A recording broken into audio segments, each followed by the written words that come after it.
Okay, bullies, Submessenger here, back with you for bullshito.net. Today's project, cutting wood. Let me go ahead and start the video.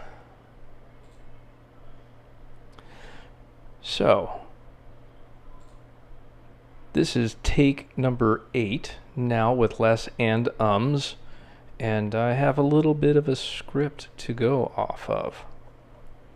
So what you're looking at here is me and a table saw and 2 logs approximately 14 inches long. These logs are hardwood. The one that I'm currently holding is called a Texas live oak, and it is kind of a native tree. Here we love our live oaks. They are green year-round and they drop their leaves year-round, and it is very annoying. It is a very dense, hard wood. About the strongest that you're going to find growing natively anywhere in this area. But it is also very nice to look at when it's appropriately treated. The other is, I can't remember if it's a red maple or a silver maple. It's one of those two. It's not the good maple. I'll get to that story in a minute. So the reason why I'm doing this is every year I have to prune back my trees because they're going to grow into the house, they're going to grow into the pool, they're going to grow into the neighbor's yard, whatever it is, right? So I got to cut the things back, and they grow like weeds. The maple is probably, well, all of my trees are probably in the 20 to 30 year old range, but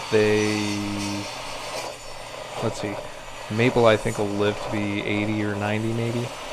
The oaks might live to be 300. So you have to keep them trimmed back, because otherwise they will take over everything. And the reason I'm doing this is last year, as I was doing this pruning, I started looking at doing a lot of other, like nice kind of projects within the house. Ooh, wait, time out. This cut is a complete mistake.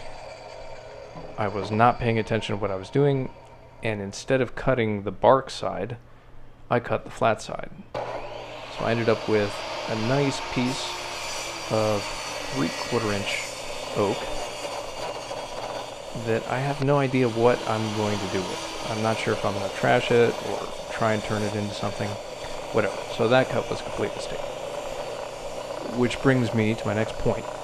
I've never done this before. I kind of read about some ideas on how to process wood so that you can start crafting with it. Watched a couple of videos, but I've never actually engaged in what it is that I'm doing right now. So I have no idea if I'm doing it right. Obviously, I just made a mistake. So feel free to chime in if you have any ideas on what I could do different or better in the future. Right here I'm measuring that piece of wood and seeing that it is 3/4 inch and deciding, maybe I'll keep it. Back to what I was talking about.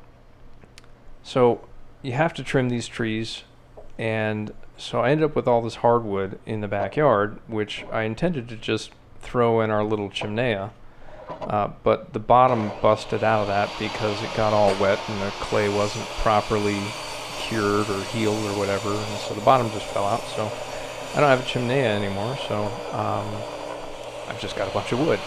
And I started thinking to myself, well, look, if I was going to do some woodworking projects and wanted to go to the local big box store and buy quality hardwood, it's really freaking expensive.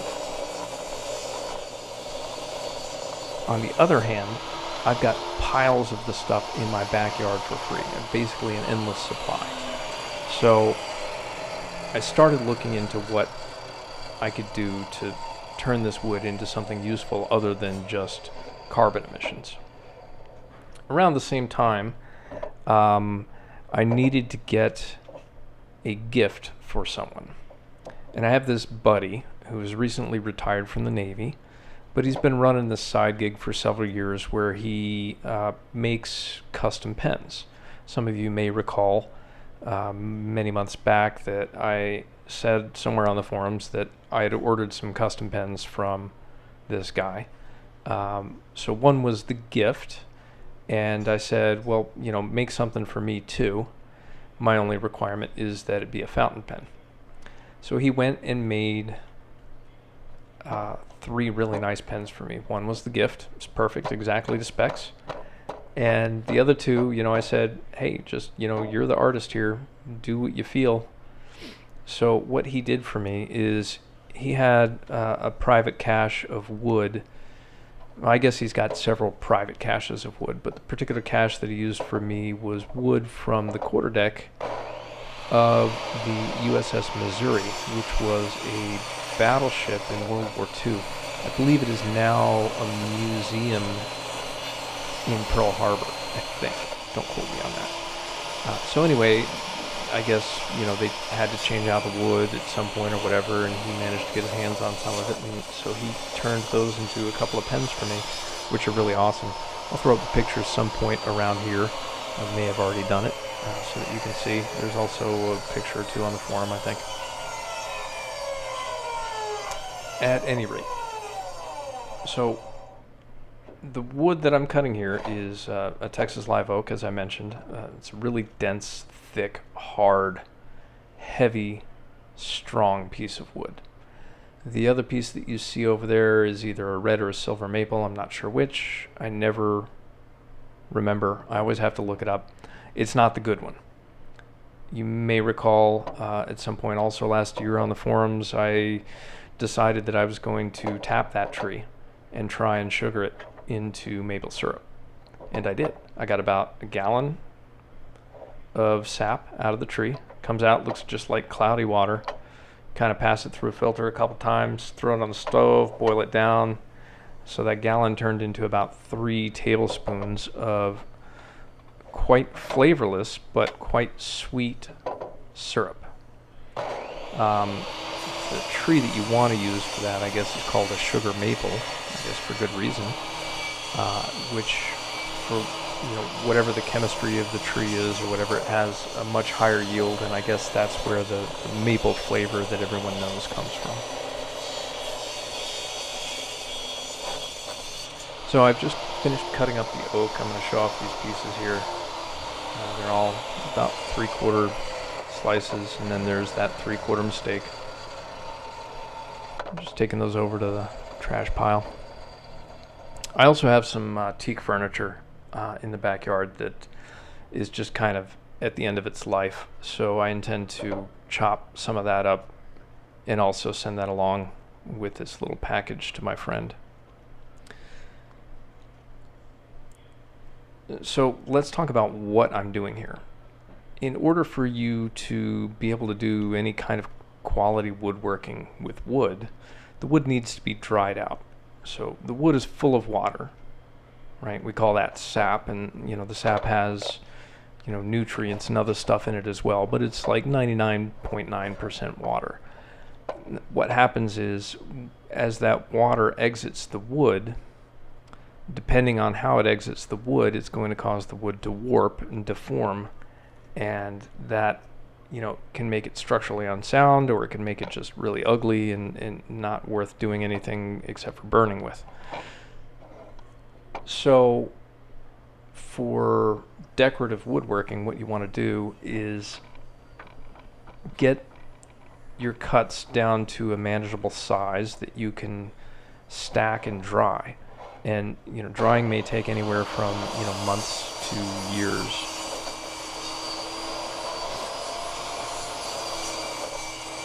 So you cut off all the outside bark and kind of square it up so you can make piles and put spacers in between them and, you know, kind of equally sized pieces. My operation is obviously not that big at this point, because it's just the 2 pieces. This is really just an experiment.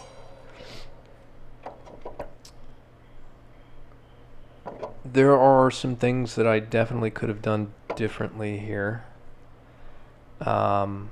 I guess it's time to move on to the maple. So one of the things that I could have done differently here was used a different saw blade. The astute woodworkers among you will notice that that is a trim and cabinetry blade. And when I pull out the other saw a little bit later in the video, you will see a very similar blade as well. And that is because I'm not a pro here.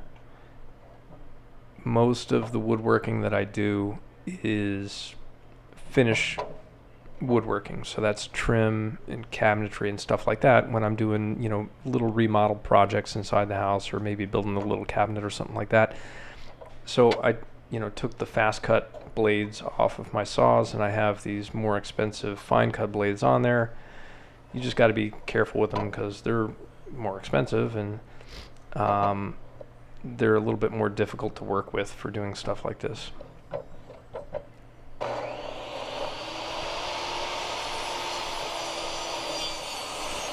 You'll notice that for almost all of these cuts, I'm using push sticks, which is reasonable. You know, like these are all pretty small cuts. Your hands are really close to a fast spinning blade of death.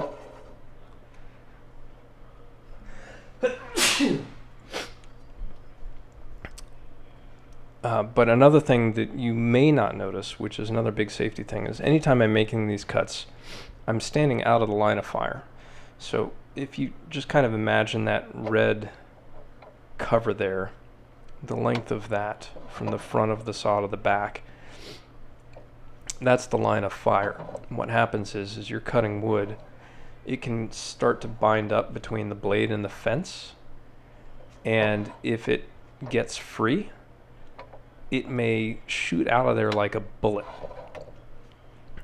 So I stand out of the line of fire when I'm making these cuts. You'll notice I'm standing off to the side of the saw and kind of pushing it through left to right. Also, the direction of travel of this projectile, if it happens, is going to go from the right of the screen to the left of your screen. So that's why I now have my table saw pointing towards the street instead of towards the garage door, because I already have a large dent in my garage door from just such a projectile finding itself in flight.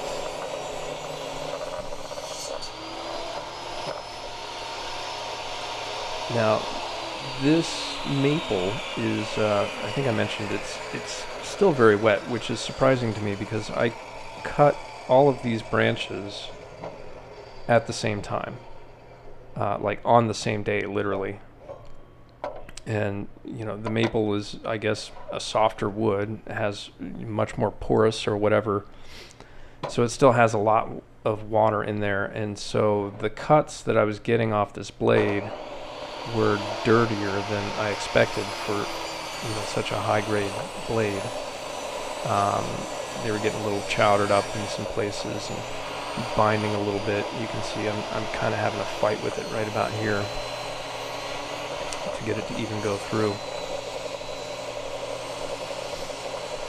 So I picked this particular piece because it was right around the max height that I could get this 10-inch saw to go, but also because it's got this Y shape. So this Y shape is because it's where two branches were diverging out of the tree. The craftier woodworkers call that, I think, crotchwood. And so craftsmen that make decorative stuff really like crotchwood because it can come up with some really interesting grain patterns in there. And you can kind of see how there's like swoops and swirls going around in this piece. What I'm doing right now off camera is looking for a chisel. Sometime last year, my wife decided to reupholster the dining room chairs, and she took all my chisels out of the drawer and used those to pull the staples from the old upholstery. So it took me a moment to find them. But I got one, and so now I'm just trying to level this down to make a more squarish pass on the next side.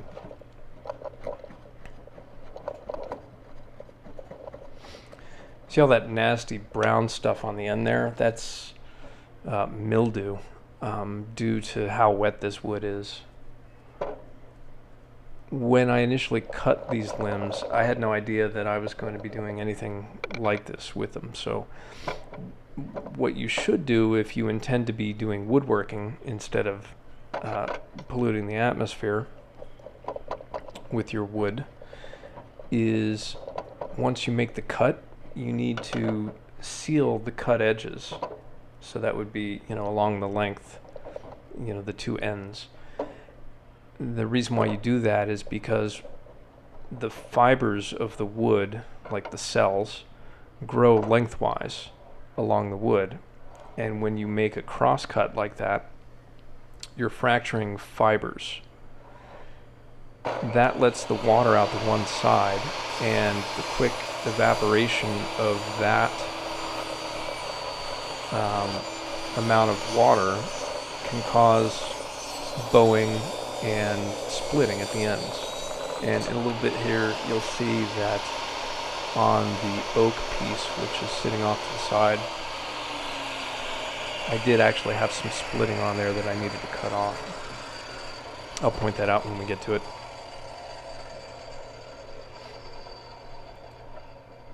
Also, you'll notice that I'm using like a cheap table saw. This is not pro grade by any stretch. My chop saw that I'll pull out here in a minute is also very cheap, but these have lasted me for a very long time. I use them, at least once a month, but not every day for sure. And that's because, like I said, I'm not a pro. I do some, remodeling stuff here and there around the house, and maybe a little project here or there, and that's about it. So I'm not at the point where I need to get high quality tools. Most of the inaccuracies that are built into these tools, and actually I don't know if it's already happened yet or not, but you'll notice that this tool, this table saw, is, for many of these cuts, I did not have the blade perpendicular to the table itself. The friction nut that manages the angle of the blade, what do you call it, spun out or wore out or whatever. It's just a piece of PVC or something on there over the head of a metal nut that keeps that friction held in place, and so it had kinked over on me, and I didn't notice it until much later in this cutting session. These are not finished pieces, so I didn't really care. Usually I would take the time to do extra measurements and everything, but I'm just kind of winging this right here. What I'm trying to figure out at this point in the video is, you'll notice that that Y is like very, very much kinked over. So this is not a square piece. So what I'm going to do here is what I kind of call the poor man's jointer operation. So I'm just going to take that wide piece and just bang that up against the fence, but I'm going to try and hold the rest of the piece more or less parallel to the travel of the blade, just to kind of square off that edge. So this is not the right way to make this cut. Another thing that I should have done differently is that I should have taken the squarer edge and put that against the fence and used the fence for my keep side, or whatever you want to call it, the good side, and left the slop off of the other end of the fence. But I got it done. It's good enough for this. Like I said, these are all going to have to be squared up after they're dried anyway, so I'm not really worried about it.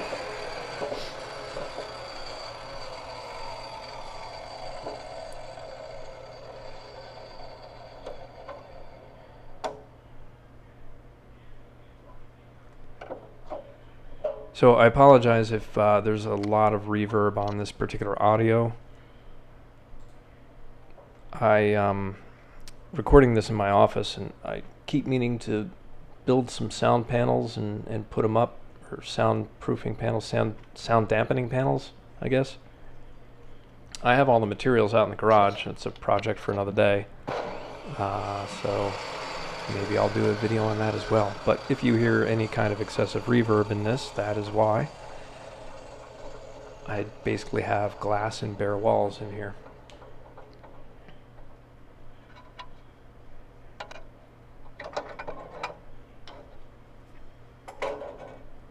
So it's time to pull out the chop saw. I'm just doing a little quick cleanup. Don't worry, we're almost to the end.